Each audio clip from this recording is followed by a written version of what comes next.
Hi hello അസ്സലാമു അലൈക്കും. Welcome back to your channel. പുതിയൊരു വീഡിയോയിലേക്ക് എല്ലാ കൂട്ടുകാർക്കും സ്വാഗതം. അപ്പോൾ എന്തൊക്കെ എല്ലാവരെയും വിശേഷം? എല്ലാവർക്കും സുഖമാണെന്ന് വിചാരിക്കുകയാണ്. അൽഹംദുലില്ലാ ഞങ്ങൾക്കും സുഖമാണ് കേട്ടോ. അപ്പോൾ നമ്മൾ കഴിഞ്ഞ വീഡിയോക്കൊക്കെ നിങ്ങൾ തന്ന സപ്പോർട്ടിന് ഒരുപാട് നന്ദിയുണ്ട്. അതുപോലെ തന്നെ നമ്മൾ തുടർന്നുള്ള വീഡിയോസിനും നിങ്ങളെ സപ്പോർട്ട് ഉണ്ടാവുമെന്ന് പ്രതീക്ഷിക്കുകയാണ്. അപ്പോൾ ഞാൻ ഇന്നലെ പഴക്കൊലൊക്കെ വെട്ടിയത് കാണിച്ചിരുന്നില്ലേ വീഡിയോയിൽ. പഴക്കൊലല്ല, വാഴക്കൊല. അത് ഇന്ന് നല്ലോണം പഴുത്തണ് കേട്ടോ. എല്ലാ കായും പഴുത്തണ്. അപ്പോൾ കണ്ടപ്പോൾ ഒരു ഇങ്ങനെ എല്ലാം ഇങ്ങനെ മഞ്ഞ കളറായി കണ്ടപ്പോഴേ ഒരു കൗതുകം. അപ്പോൾ അങ്ങനെ വീഡിയോ എടുത്താൽ കേട്ടോ. ഇന്ന് കിച്ചണിൽ വന്നപ്പോൾ ആദ്യം കണ്ടത് തന്നെ അതാണ്. അപ്പോൾ ഒക്കെ ഇങ്ങനെ മഞ്ഞ കളറായി നിന്നപ്പോഴേ ഒരു സന്തോഷം കണ്ടപ്പോൾ അപ്പോൾ ഒരു വീഡിയോ എടുത്താൽ കേട്ടോ. അപ്പോൾ നമ്മളെ വീട്ടിൽ അങ്ങനെ വാഴക്കൊല ഇടയ്ക്കിടയ്ക്ക് ഉണ്ടാവും. അപ്പോൾ ഇവിടെ കിച്ചണിൽ കെട്ടിത്തൂക്കലാണെന്നാൽ പിന്നെ മക്കളായി വന്ന് അങ്ങനെ ഇരിഞ്ഞ് തിന്നോളും. അപ്പോൾ അതാണെങ്കിൽ കുറച്ച് വലിയ കൊലയാണ്, ഒറ്റയ്ക്ക് കെട്ടിത്തൂക്കാൻ കഴിയൂല, എനിക്ക് കഴിയൂല. അപ്പോൾ വാവ് വന്നിട്ട് പിന്നെ ഒക്കെ കെട്ടിത്തൂക്കിട്ടോ. പിന്നെ ഇന്ന് ബ്രേക്ക്ഫാസ്റ്റിന് ഉണ്ടാക്കുന്നത് ഓട്ടടയും അതേപോലെ ഗ്രീൻ പീസൊക്കെ വെച്ചിട്ടുള്ളൊരു കറിയാണ് കേട്ടോ. അപ്പോൾ ഗ്രീൻ പീസും അരിയൊക്കെ കഴുകി വെച്ച് ഗ്രീൻ പീസ് ഇതാ കഴുകിയാണ്ട് കുക്കർക്ക് ഇട്ട് കൊടുത്തു. അതിക്ക് പിന്നെ ഒരു തക്കാളി, സവാള, പിന്നെ കിഴങ്ങില്ലേന് കേട്ടോ. കിഴങ്ങുണ്ടെങ്കിൽ ഒരു കിഴങ്ങും കൂടെ ഒക്കെ ഇട്ട് കൊടുത്താൽ ഒന്നും കൂടെ ഒക്കെ നല്ല കുറുകിയ കറിയായിട്ട് വരും. അപ്പോൾ ഇല്ലേലും കുഴപ്പമൊന്നുമില്ല, കിഴങ്ങുണ്ടെങ്കിൽ ഞാൻ കിഴങ്ങിടലുണ്ട് കേട്ടോ. പിന്നെ പച്ചമുളകും ഒക്കെ ഇട്ടാണ്ട് അങ്ങനെ മഞ്ഞൾപ്പൊടി ഉപ്പൊക്കെ ഇട്ട് അത് അടുപ്പത്ത് വെച്ചിട്ടുണ്ട്. ഇനിയിപ്പം ഓട്ടട ഉണ്ടാക്കാൻ കരുതി. അപ്പോൾ ഇതാ ഓട്ടട ഉണ്ടാക്കാനുള്ള അരിയൊക്കെ കഴുകി വെച്ചിനി, അതും ഇനി ചാറൊക്കെ ഇട്ട് കൊടുക്കാം കേട്ടോ. ഓട്ടട ഉണ്ടാക്കിയിട്ട് കുറേ ദിവസമായിക്കണം കേട്ടോ.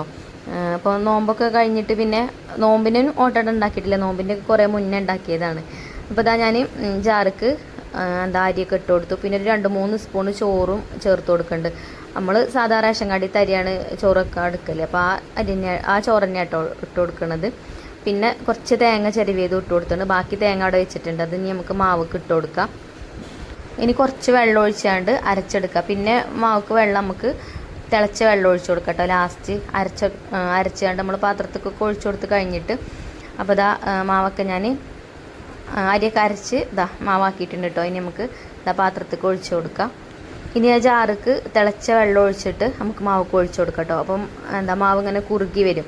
അപ്പോൾ ഓട്ടട നല്ല സോഫ്റ്റ് കഴിക്കാനും അതേപോലെ തന്നെ നല്ല ടേസ്റ്റും കേട്ടോ കഴിക്കാൻ. നല്ല സോഫ്റ്റ് ആകുമ്പോൾ നല്ല ടേസ്റ്റും ആണല്ലോ കഴിക്കാൻ.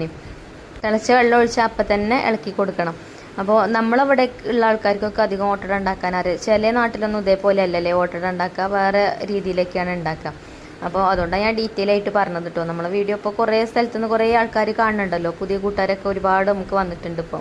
അപ്പോൾ അങ്ങനെ കാണിച്ചതാണ് കേട്ടോ. അപ്പോൾ ഇതാ മാവൊക്കെ റെഡി ആയിട്ടുണ്ട്. ഇനി ഇതിക്ക് നമ്മൾ നേരത്തെ തേങ്ങ ചിരവിയത് കുറച്ച് മാറ്റി വെച്ചിന്, അത് ഇട്ട് കൊടുത്തു, ഉപ്പ് ഇട്ട് കൊടുത്തു. ഇനി കുറച്ച് വെളിച്ചെണ്ണ ഒഴിച്ചു കൊടുക്കുക. വെളിച്ചെണ്ണ അല്ലെങ്കിൽ ഓയിൽ ഒഴിച്ചു കൊടുത്താലും മതി. വെളിച്ചെണ്ണ ആകുമ്പോൾ ഒരു നാടൻ ടേസ്റ്റ് ഉണ്ടാവുമല്ലോ. അപ്പോൾ ഞാൻ വെളിച്ചെണ്ണ ആയിട്ട് ഒഴിച്ചു കൊടുത്തത്, എന്നിട്ട് നല്ലോണം മിക്സ് ചെയ്തെടുത്തിട്ടുണ്ട്. അപ്പോൾ മാവ് റെഡിയായി. ഇനി നമുക്ക് ഓട്ടോടെ ചുട്ടെടുക്കാം. ഓട്ടോടെ ഗ്യാസ്മേലും ഞാൻ ചുട്ടെടുക്കലുണ്ട്. അപ്പം നമുക്ക് വിറകടുപ്പിൽ ചൂടാം കേട്ടോ. അടുപ്പ് കത്തിച്ചിട്ടുണ്ട്. അങ്ങനെ നമ്മൾ ഓട്ടോടെ ചട്ടി വെച്ചു. ഇനി നമുക്ക് ഓട്ടോടെ ചുട്ടെടുക്കാം. അപ്പോൾ ചട്ടി നല്ലോണം ചൂടാവണം, എന്നിട്ടേ മാവ് ഒഴിച്ചു കൊടുക്കാൻ പറ്റുള്ളൂ. അപ്പോൾ അവിടെ അപ്പുറത്തെ തൊടിയിലേ ഒരു കാക്ക പുല്ലരിയുണ്ട് കേട്ടോ. ആ കാക്കാൻ്റെ ചെറിയൊരു ഭാഗം വീഡിയോയിൽ പെട്ടാണ്. ഞാൻ എഡിറ്റ് ചെയ്തപ്പോഴാട്ടോ നോക്കിയത്. അതിന് കുറേ പശുക്കളൊക്കെ ഉണ്ട്, അപ്പം പുല്ലരിയാൻ വന്നതാട്ടോ. ഈ പുറത്തുള്ള കുക്കിംഗ് അല്ലെങ്കിലും നല്ല സുഖാട്ടോ. നല്ല സുഖം പറഞ്ഞാൽ നമുക്ക് ആസ്വദിച്ച് കുക്ക് ചെയ്യാം. അങ്ങോട്ടും ഇങ്ങോട്ടൊക്കെ നോക്കി പച്ചപ്പൊക്കെ കണ്ട് ചിലപ്പോൾ കിളിയാളും അതേപോലെ കാക്കകളും കൊക്കുകളൊക്കെ ഉണ്ടാവും. താഴെ തൊടിയിൽ ഒരു തെങ്ങും തോട്ടമുണ്ട്, അവിടേക്ക് നോക്കി കഴിഞ്ഞാൽ കേട്ടോ. അപ്പം അങ്ങനെ എന്താ പറയുക, ആസ്വദിച്ച് കുക്ക് ചെയ്യാം. പുറത്തൊരടുപ്പല്ലേലും നല്ലതാണ്. നമ്മൾ പിന്നെ അകത്തൊക്കെ ആകുമ്പോൾ കരി പിടിക്കാനും പുക പിടിക്കുകയൊക്കെ ചെയ്യുമല്ലോ. ഇത് പുറത്താകുമ്പോൾ അങ്ങനത്തെ കുഴപ്പമൊന്നുമില്ല. ഇപ്പോൾ കാറ്റ് വരുന്നതിനാണ് കേട്ടോ നമ്മൾ ഈ അടുപ്പിന് കുറച്ച് ഉയരത്തിലൊരു തിണ്ട് വെച്ച് കൊടുത്തിട്ടുള്ളത്. അപ്പോൾ അങ്ങനെ കാറ്റ് വന്നാണ്ട് തീ അങ്ങോട്ടും ഇങ്ങോട്ടും പാളി പോവില്ല. പിന്നെ നമ്മളിതിൻ്റെ മേലെ മഴയൊന്നും കൊള്ളാതൊക്കെ ഓടിട്ടില്ലേ, ആ ഓട് ഇട്ടതും കുറച്ച് ഉയർത്തിയിട്ടാണ് നമ്മൾ ചെയ്തത്. അത് എന്താ വെച്ചാൽ പുക പിടിക്കാതെക്കാനും ഒക്കെ വേണ്ടിയിട്ട് തന്നെയാണ് കേട്ടോ. അപ്പോൾ ഈ അടുപ്പിൻ്റെ ഈ വെള്ള കളർ ഇങ്ങനെ കാണുന്നില്ലേ, അപ്പം വിറകടുപ്പാകുമ്പം പുക പിടിക്കില്ലെങ്കിൽ അപ്പോൾ പുക കൊഴിഞ്ഞു പോവും, കുറച്ച് ഉയരത്തിലായതുകൊണ്ട് കേട്ടോ. അപ്പോൾ അതുകൊണ്ടാണ് അങ്ങനെ വല്ലാതെ പുകയൊന്നും പിടിക്കാത്തത്. കമൻറ്റ് ബോക്സിൽ അങ്ങനെ ഓരോ കൂട്ടുകാർ ചോദിക്കലുണ്ട്, അതാട്ടോ ഞാൻ പറഞ്ഞത്. അപ്പോൾ അത് ആ ഓട്ടട ഞാൻ അങ്ങനെ ചുട്ടുകൊണ്ട് നിൽക്കുന്നുണ്ട്. അപ്പോൾ ഓട്ടടക്ക് ഇതേപോലെ ഓരോ താവി മാവ് ഒഴിച്ചിട്ട് ഞാൻ അപ്പം തന്നെ അടച്ചു കൊടുക്കുന്നുണ്ട് കേട്ടോ. കുറച്ച് നേരം ഒന്ന് തുറന്ന് വെച്ചാൽ കുഞ്ഞു ഹോൾസ് ആയിട്ടുള്ള അങ്ങനത്തെ ഓട്ടട കിട്ടും കേട്ടോ. ഇതിനും ഹോൾസൊക്കെ ഉണ്ട്, കുഴപ്പമൊന്നുമില്ല, പൊള്ളച്ച് വരും ഇങ്ങനെ ആകുമ്പോൾ. അങ്ങനെ ഓട്ടട ഞാൻ ചുട്ടെടുക്കുന്നുണ്ട്. പിന്നെ അതിൻ്റെ അടിയിൽ നമ്മൾ ഗ്രീൻ പീസ് കറി വെന്തിട്ടുണ്ടായിരുന്നു കേട്ടോ. അപ്പോൾ അതിക്ക് കുറച്ച് തേങ്ങ അരച്ചാണ്ട് ഒഴിച്ചു കൊടുത്തൊന്ന് തിളപ്പിച്ചെടുക്കുന്നുണ്ട്. ഓട്ടടയ്ക്ക് തേങ്ങാപ്പാൽ മുക്കിയിട്ട് കഴിക്കും, അങ്ങനെ ആയാലും നല്ല ടേസ്റ്റാണ് കേട്ടോ. അപ്പം ഇവിടെ എല്ലാവർക്കും ഒന്നും തേങ്ങാപ്പാൽ പറ്റൂല, കറിയാണ് വേണ്ടത്. അപ്പോൾ ഞാൻ കറി ആക്കിയത് അതാണ്. അപ്പോൾ ഗ്രീൻ പീസ് കറി ഞാൻ തൂമിച്ചും ചെയ്തിട്ടോ. വെളിച്ചെണ്ണയിൽ കടുകും കറിവേപ്പിൻ്റെയും വറ്റൽമുളകൊക്കെ വറുത്തിട്ട് കൊടുത്തു. കുറച്ച് കാശ്മീരി മുളക് പൊടിയും ചേർത്തിന് കേട്ടോ അതിക്ക്. അപ്പോൾ കറി കളറൊന്നും ഇല്ലെങ്കിൽ നമ്മളിങ്ങനെ തൂമിക്കുന്ന സമയത്ത് അതിക്ക് കുറച്ച് മഞ്ഞൾപ്പൊടിയും കുറച്ച് മുളക് പൊടിയും കൂടെ ചേർക്കുകയാണെന്നുണ്ടെങ്കിൽ ആ എണ്ണയ്ക്ക് ഇട്ട് കൊടുക്കുകയാണെങ്കിൽ നല്ല ഭംഗിയുള്ള കളറായിട്ട് കിട്ടും കേട്ടോ കറി. അതൊക്കെ എല്ലാവർക്കും അറിയാം. എന്നാലും ഇപ്പോൾ കുക്കിങ്ങൊക്കെ പഠിച്ചു വരുന്ന ആൾക്കാരുണ്ടാവുമല്ലോ, ഒരിക്കലും അറിയില്ലെങ്കിൽ അങ്ങനത്തെ ടിപ്പൊക്കെ പറഞ്ഞുതരാം കേട്ടോ ഞാൻ, എനിക്കറിയണേ. അങ്ങനെ നമ്മൾ ഓട്ടോയുടെ ചുടലും ഇവിടെ കഴിഞ്ഞിരിക്കണം കേട്ടോ. അപ്പോൾ ഒക്കെ ചുട്ടെടുത്തിട്ടുണ്ട്. ഇത് ചട്ടിയിൽ നിന്ന് അഥവാ കിട്ടിയിട്ടില്ല എന്നുണ്ടെങ്കിൽ കുറച്ച് നേരം ഒന്ന് തുറന്ന് വെച്ചാൽ മതി. എന്നിട്ട് കുറച്ച് കഴിഞ്ഞിട്ട് ആ വെള്ളം വറ്റിയിട്ട് എടുക്കുകയാണെങ്കിൽ എളുപ്പത്തിൽ കിട്ടും കേട്ടോ. അതേപോലെ ആ ചട്ടിമ്മൽ ഒന്നിങ്ങനെ പിടിച്ചിട്ട് എടുക്കുകയാണെങ്കിൽ വലിയ ബുദ്ധിമുട്ടില്ലാതെ എടുക്കുകയും ചെയ്യാം. പിന്നെ ചോറിനുള്ള വെള്ളം അപ്പം തന്നെ അടുപ്പത്തും വെച്ച്. അപ്പോൾ ബ്രേക്ക്ഫാസ്റ്റൊക്കെ ആയി. അപ്പോൾ ഇത് വെള്ളിയാഴ്ച എടുത്ത വീഡിയോ കേട്ടോ. അപ്പോൾ കുട്ടികൾക്ക് നേരത്തെ ബസ്സൊക്കെ വരും, സ്കൂൾക്ക് പോകാനായി തുടങ്ങിയിട്ടുണ്ട്. ഇനിയിപ്പോൾ എല്ലാവർക്കും ബ്രേക്ക്ഫാസ്റ്റൊക്കെ എടുത്ത് കൊടുക്കട്ടെ. അപ്പോൾ ഈ ഓട്ടടൻ്റെ അടിഭാഗമൊക്കെ കണ്ടില്ലേ ഞങ്ങൾ, കരിയാതെ നല്ല വൃത്തിക്ക് കിട്ടിയിരുന്നു കേട്ടോ. പിന്നെ നമ്മൾ ഓട്ടട ചട്ടി തുടച്ചെടുക്കുമ്പോഴേ കോട്ടൻ്റെ തുണി കഷ്ണം കൊണ്ട് തുടച്ചെടുത്താലും മതി, ഇല്ലെങ്കിൽ വാഴന്തല ഉണ്ടെങ്കിൽ വാഴന്തല കൊണ്ട് തുടച്ചെടുത്താലും ചട്ടിൻ്റെ ഉള്ളിൽ നല്ല ക്ലീനായിട്ട് കിട്ടും കേട്ടോ. അപ്പോൾ അപ്പത്തിൻ്റെ അടിഭാഗവും നല്ല അടിപൊളിയായിട്ട് കിട്ടും. അപ്പം നമ്മൾ ബ്രേക്ക്ഫാസ്റ്റൊക്കെ ആയി. അപ്പോൾ ഞാനിതാ കുട്ടികൾക്ക് ബ്രേക്ക്ഫാസ്റ്റൊക്കെ എടുത്ത് കൊടുക്കുന്നുണ്ട്. അപ്പോൾ ആദ്യം ഞാനൊന്ന് ടേസ്റ്റ് ചെയ്ത് നോക്കിട്ടോ. അതല്ലെങ്കിലും അങ്ങനെയാണ്, കറിയിൽ ഉപ്പുണ്ടോ അല്ലേ എന്നൊക്കെ അറിയാൻ വേണ്ടിയിട്ടും അങ്ങനെ ശീലമായിട്ടോ. അപ്പോൾ ഞാൻ ടേസ്റ്റ് ചെയ്ത് നോക്കിയപ്പോൾ കുഴപ്പമൊന്നുമില്ല, ഉപ്പും എരിവൊക്കെ പാകമാണ്. അങ്ങനെ മക്കൾക്ക് ബ്രേക്ക്ഫാസ്റ്റൊക്കെ കൊടുത്തു. പിന്നെ പാത്രങ്ങളൊക്കെ കഴുകി വെച്ചു. അപ്പോൾ തന്നെ നമ്മൾ ചോറിന് വെച്ച വെള്ളം തിളച്ചിട്ടുണ്ട്. അപ്പോൾ അരിയും കഴുകി വെച്ചിട്ടുണ്ട്. ഇനി അപ്പോൾ അരി ഇട്ട് കൊടുക്കട്ടെ. അങ്ങനെ അരിയൊക്കെ ഇട്ട് കൊടുത്തിട്ടോ. പിന്നെ ചോറിനിപ്പോൾ കൂട്ടാണ്ടാക്കാൻ കുറച്ച് ചിക്കൻ ഉണ്ട്, അപ്പം ചിക്കൻ കറി ആക്കാമെന്ന് വിചാരിച്ചു.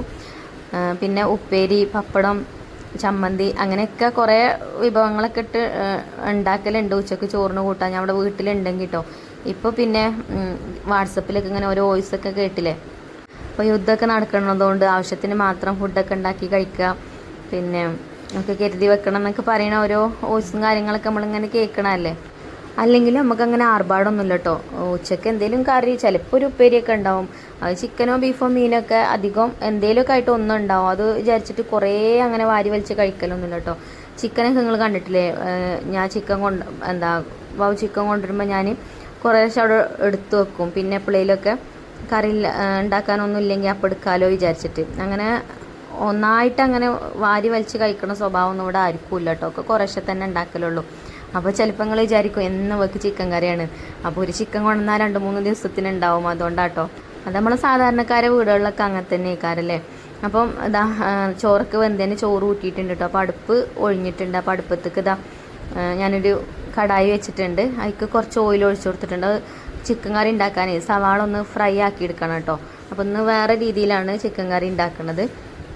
അപ്പോൾ സവാള പൊരിക്കാൻ വേണ്ടി അതിക്ക് ഇട്ട് കൊടുത്തിട്ടുണ്ട്. അപ്പോൾ ഇനി വേഗം അകത്ത് വന്നിട്ടേ ഒരു പാത്രം എടുത്തിട്ട് അതിലേക്ക് കുറച്ച് മുളക് പൊടി ഇട്ടിട്ടുണ്ട്. ആദ്യം കാശ്മീരി മുളക് പൊടി, പിന്നെ എരിവുള്ള മുളക് പൊടി ഇട്ട് കൊടുത്തു. പിന്നെ മഞ്ഞൾപ്പൊടി, അതേപോലെ തന്നെ മല്ലിപ്പൊടി, പിന്നെ ഗരം മസാല, ചിക്കൻ മസാല ഒക്കെ ചേർത്ത് കൊടുത്തിട്ടുണ്ട് കേട്ടോ കുറേശ്ശെ. പിന്നെ ഉപ്പ് ഒക്കെ ഇട്ടിട്ടുണ്ട്. ഇത് ചിക്കൻ ഒന്ന് മസാല തേച്ച് വെക്കാൻ വേണ്ടിയിട്ടാണ്. പിന്നെ അതിലേക്ക് കുറച്ച് തൈരും ചേർത്ത് കൊടുത്തു. ഇനി നമുക്ക് ഇഞ്ചി വെളുത്തുള്ളി പേസ്റ്റ് ചേർക്കുക. അപ്പോൾ അതും ചേർത്തിട്ടുണ്ട് കേട്ടോ. പിന്നെ നമ്മൾ ഫ്രൈ ചെയ്ത ഉള്ളി ഉണ്ടല്ലോ, അതിന് കുറച്ച് അതിക്ക് കൈ കൊണ്ട് ഇതേപോലെ ഒന്ന് പൊടിച്ചിട്ട് കൊടുക്കുന്നുണ്ട്. ഇനി ഒരു അരമുറി ചെറുനാരങ്ങൻ്റെ നീരും കൂടെ ഇതിക്ക് ചേർത്ത് കൊടുക്കണം കേട്ടോ. അപ്പോൾ ഞാൻ ചേർക്കാൻ വിട്ടുപോയി, ഞാൻ പിന്നെ കേട്ടോ ചേർത്തത്. ചെറുനാരങ്ങൻ്റെ നീര് നമ്മൾ ഇപ്പോൾ ചിക്കൻ ഉണ്ടാക്കുകയാണെങ്കിലും ബീഫൊക്കെ ഉണ്ടാക്കുകയാണെങ്കിലും ചേർത്താൽ നല്ല ടേസ്റ്റാണ്. എല്ലാ കറിക്കും നല്ല ടേസ്റ്റ് കൊടുക്കും ചെറുനാരങ്ങൻ്റെ നീരില്ലേ. അപ്പോൾ കുറച്ച് ഓയിൽ ഒഴിച്ചു കൊടുത്തിട്ടോ. ഓയിൽ നമ്മൾ ഇപ്പം ഉള്ളിയൊക്കെ പൊരിച്ച ഓയിലുണ്ടല്ലോ, അതിന് കുറച്ച് ഓയിലും ഇതിക്ക് ചേർത്ത് കൊടുത്ത് കൈകൊണ്ട് നല്ലോണം മിക്സ് ചെയ്തെടുത്ത്. അപ്പോൾ ഞാൻ നേരത്തെ പറഞ്ഞ പോലെ ചെറുനാരങ്ങ നീര് ചേർക്കാൻ മറന്നിന്. കുറച്ച് ചെറുനാരങ്ങൻ്റെ നീരും ഇതിലേക്ക് ഒഴിച്ചു കൊടുത്തിട്ടുണ്ട്. ഇനി കഴുകി വെച്ച ചിക്കൻ ഇട്ട് കൊടുക്കുക. എന്നിട്ട് കൈകൊണ്ട് നല്ലോണം ഒന്ന് കുഴച്ചെടുക്കുക. അപ്പോൾ മസാലയൊക്കെ എല്ലാ ഭാഗത്തും ആവട്ടെ. അപ്പോൾ ടൈം ഉണ്ടെങ്കിൽ ഒരു 10-20 മിനിറ്റ് ഇതിങ്ങനെ ഫ്രിഡ്ജിൽ കൊണ്ടുപോയി വെക്കുകയാണെങ്കിൽ ഉണ്ടല്ലോ മസാലയൊക്കെ ഇതൊക്കെ പിടിച്ച് സെറ്റ് ആവും കേട്ടോ. അപ്പോൾ എനിക്കിപ്പം അധികം ടൈമില്ല കേട്ടോ. അപ്പോൾ ഞാൻ ഇപ്പം തന്നെ കറി ഉണ്ടാക്കുകയാണ്. അപ്പോൾ നമ്മൾ സവാള ഫ്രൈ ചെയ്ത ആ ഒരു ചട്ടിക്ക് ഇത് ഇട്ട് കൊടുക്കുക കേട്ടോ. ആ എണ്ണ ഞാൻ അതിന് മാറ്റീന് കേട്ടോ. ആ ഓയിലൊക്കെ പാടെ അതിക്ക് എടുക്കാൻ പറ്റില്ല. കറിക്ക് ഒരുപാട് ഓയിലാവും. അപ്പോൾ ഓയിലൊന്നും വേണ്ട കേട്ടോ അത്രേ. അപ്പോൾ അതൊക്കെ ഞാൻ ഇന്ന് മാറ്റി ആ ചട്ടിക്ക് ഈ ചിക്കൻ ഇട്ട് കൊടുത്തു എന്നുള്ളൂ കേട്ടോ. അങ്ങനെ അടി കട്ടിയുള്ള പാത്രത്തിൽ വേണത് വേവിച്ചെടുക്കാൻ. അപ്പോൾ അതാ ആ ചട്ടിക്ക് കുറച്ച് വെള്ളം ഒഴിച്ചു കൊടുത്താണ്ട് ഒന്ന് ചുഴറ്റിയിട്ട് അതും അതിലേക്ക് ഒഴിച്ചു കൊടുത്തു കേട്ടോ. ഇനി ഇതാ മിക്സ് ആക്കിയിട്ട് നമുക്ക് അടച്ചു വെച്ചിട്ട് അങ്ങനെ വേവിച്ചെടുക്കാം. ഇനി വേറെ വെള്ളമൊന്നും നമ്മൾ ഇതിലേക്ക് ഒഴിച്ചു കൊടുക്കണില്ല. ചിക്കനിൽ തന്നെ വെള്ളം പൊടിഞ്ഞുണ്ടാവും. അപ്പോൾ അടുപ്പിലാണെങ്കിൽ നല്ല കനലും ഉണ്ട്. പിന്നെ ഇതങ്ങനെ അടി പിടിക്കുന്ന ചട്ടിയല്ല കേട്ടോ, നല്ല ഇരുമ്പിൻ്റെ നല്ല കട്ടിയുള്ള നല്ല വെയിറ്റുള്ള ചട്ടിയാണ്. അതുകൊണ്ട് അങ്ങനെ അടി പിടിക്കൊന്നുമില്ല. ഇടയ്ക്കിടയ്ക്ക് നമ്മളൊന്ന് ഇളക്കി കൊടുത്താൽ മതി കേട്ടോ, ഒന്ന് ഇങ്ങനെ തുറന്നിട്ട്. അപ്പോൾ വെള്ളം ഇങ്ങനെ പൊടിഞ്ഞ് വരുന്നുണ്ട് ഇതിൽ. അങ്ങനെ ഞാൻ ഇടയ്ക്കിടയ്ക്കൊന്ന് തുറന്ന് ഇളക്കി കൊടുക്കുന്നുണ്ട് കേട്ടോ. അപ്പോൾ ഇതാ ഇനി ഇതിക്ക് ഞാൻ ഒരു തക്കാളി അതേപോലെ 2 പച്ചമുളകും കുറച്ച് കറിവേപ്പിൻ്റെ ഇലയും കൂടെ ഇട്ട് കൊടുക്കുന്നുണ്ട്. അപ്പോൾ ഇത് ഓപ്ഷനിലാണ്, വേണമെങ്കിൽ ചേർത്താൽ മതി. എനിക്ക് തക്കാളിൻ്റെ പുളി ചിക്കൻ കറിക്കൊക്കെ നല്ല ഇഷ്ടമാണ് കേട്ടോ. അപ്പോൾ ഞാൻ തക്കാളി എടുത്തിട്ടുണ്ട്. തക്കാളി ഇട്ടിട്ടില്ലെങ്കിൽ കുഴപ്പമൊന്നുമില്ല. അങ്ങനെ എന്താ അവൻ കൂടെ ഇട്ടിട്ട് അടച്ചു വെച്ചിട്ടുണ്ട്. അപ്പോൾ അത് വേവട്ടെ. പിന്നെ ഉള്ളി പൊരിച്ചെടുത്തത് ഞാൻ 3 സവാള കേട്ടോ ഇതിക്ക് എടുത്തിനത്. അതിൽ കുറച്ച് സവാള നമ്മൾ നേരത്തെ ഇതിക്ക് ചേർത്തിനല്ലോ. ബാക്കിയുള്ള സവാള എന്താ ഞാൻ മിക്സിൻ്റെ ജാറിലേക്ക് ഇട്ട് കൊടുക്കുന്നുണ്ട്. ഇനി ഇതിക്ക് ഇഞ്ചി വെളുത്തുള്ളിയൊക്കെ തൊലി കളഞ്ഞതാണെങ്കിൽ അങ്ങനെയും ചേർക്കാം, അല്ലെങ്കിൽ പേസ്റ്റ് ഉണ്ടെങ്കിൽ അങ്ങനെ ചേർത്ത് കൊടുക്കാം കേട്ടോ. ഞാൻ ഇഞ്ചി വെളുത്തുള്ളി പേസ്റ്റ് ചേർത്തു. പിന്നെ കുറച്ചും കൂടെ മുളക് പൊടിയും മഞ്ഞൾപ്പൊടിയും മല്ലിപ്പൊടിയും വലിയ ജീരകം പൊടിച്ചതും ചേർക്കുന്നുണ്ട്. വലിയ ജീരകം പൊടിച്ചത് ഞാൻ നേരത്തെ ചേർത്തിട്ടില്ല തോന്നുന്നുണ്ട്. അപ്പോൾ ഇപ്പം ഞാൻ അതും ചേർത്ത് കൊടുത്തു കേട്ടോ.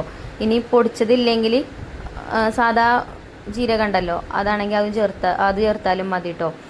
പൊടിക്കാത്ത ജീരകം ഉണ്ടാവില്ലേ, അത് ചേർത്താലും മതി. അതേപോലെ കുറച്ച് ഗരം മസാലയൊക്കെ ചേർത്ത് കൊടുത്തു. അങ്ങനെ അത് അരച്ചെടുത്ത് മാറ്റി വെച്ചിട്ടുണ്ട്. അപ്പോൾ ഇതാ പിന്നെ ചിക്കൻ കറി വന്ന് നോക്കിയപ്പം വെള്ളമൊക്കെ ഒന്നും കൂടെ പൊടിഞ്ഞ് വന്നിട്ടുണ്ട്. തക്കാളിയിലുള്ള വെള്ളം ഒക്കെ ഇറങ്ങിയിട്ടുണ്ട് കേട്ടോ. ഇപ്പോൾ കറി ഒരു ഹാഫ് കുക്ക് ആയിക്കണം കേട്ടോ ചിക്കനൊക്കെ. അപ്പോൾ ഇനി ഇതാ നമ്മൾ ഇപ്പോൾ ഉണ്ടാക്കി വെച്ച മസാല ഉണ്ടല്ലോ, ഉള്ളിയൊക്കെ പൊരിച്ചെടുത്ത് ജാറിൽ അരച്ചെടുത്തില്ലേ, അത് ഞാൻ ഇതിലേക്ക് ചേർത്ത് കൊടുത്തിട്ടുണ്ട് കേട്ടോ.